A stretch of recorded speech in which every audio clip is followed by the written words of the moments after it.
1400 صحاب کے ساتھ حضور عمرے کے لیے تشریف لاتے ہیں. کفار مکہ کھڑے ہو گئے کہ ہم عمرہ نہیں کرنے دیں گے، لڑائی ہوگی.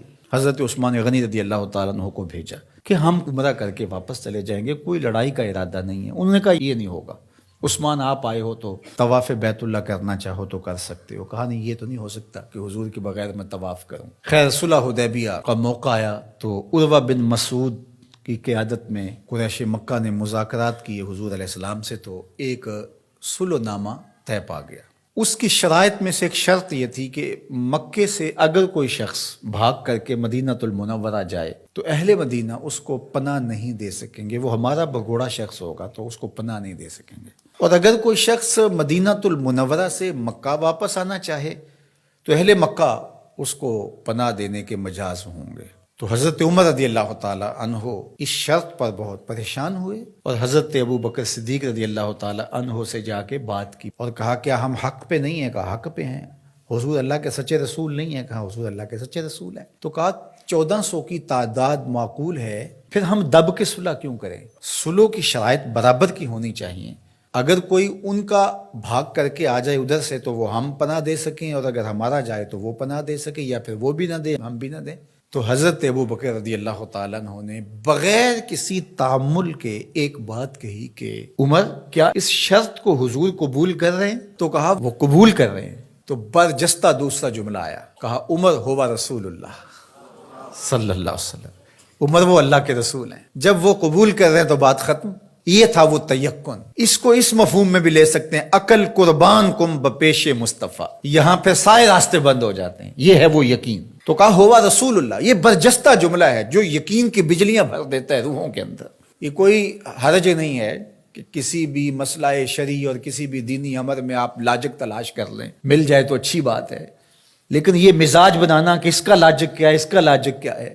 تو اب ذرا دیکھیے کہ جو ظاہری اس پہ بات اٹھتی تھی کہ 1400 کی ہماری تعداد ہے اور وہ اتنے ہیں، تو برجستہ جو جواب دیا وہ یہ تھا ہوا رسول اللہ صلی اللہ علیہ وسلم، کہ وہ اللہ کے رسول ہیں.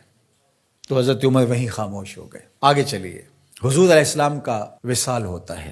اس سے قبل لشکر اسامہ حضور روانہ کر چکے ہیں.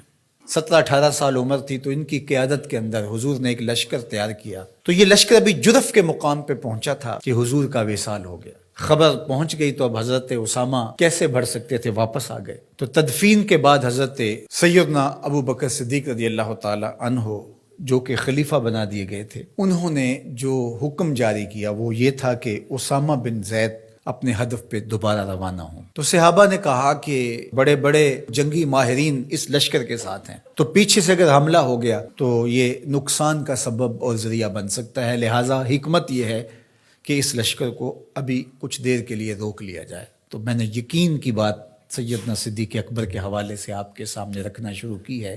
تو سنیے کیا جواب آتا ہے.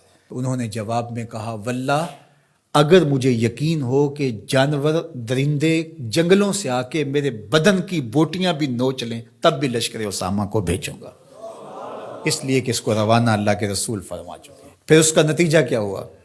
جو قبائل پر تول رہے تھے حضور کے وصال کی وجہ سے، جن کے کچھ حوصلے بڑے تھے، انہوں نے سوچا ان کا کتنا سسٹم مضبوط ہے کہ یہ ان حالات کے اندر بھی لشکر کو روانہ کرنے کی پوزیشن میں ہے. اور جدھر لشکر گیا انہیں یہ خبر پہلے پہنچ گئی کہ حضور علیہ السلام کا وصال ہو گیا، لیکن انہوں نے سوچا کہ ان حالات کے اندر بھی لشکر حملہ آور ہو رہا ہے ہمارے اوپر، تو اس کا مطلب ہے یہ کتنے مضبوط ہو گئے ہوئے ہیں. تو لشکر بھی کامیاب اور بامراد مظفر ہو کر کے واپس پلٹا، اور کسی کو مدینہ المنورہ کی طرف میلی آنکھ سے نظر اٹھا کے دیکھنے کی ہمت بھی نہ پڑی. یہ سیدنا صدیق اکبر رضی اللہ تعالی عنہ کے یقین کا، اعتماد کا، بھروسے کا، اور حضور علیہ الصلوۃ والسلام کی ذات پر ان کا جو اذعان و یقین تھا اس کا نتیجہ تھا. تو یقین کی کائنات کا اگر کسی نے شہنشاہ دیکھنا ہے تو وہ ابو بکر صدیق رضی اللہ تعالی عنہ کو دیکھے. ان کی پوری زندگی یقین کی دولتوں سے بھری پڑی ہے. صاحب صدق بھی ہیں، صاحب یقین بھی ہیں.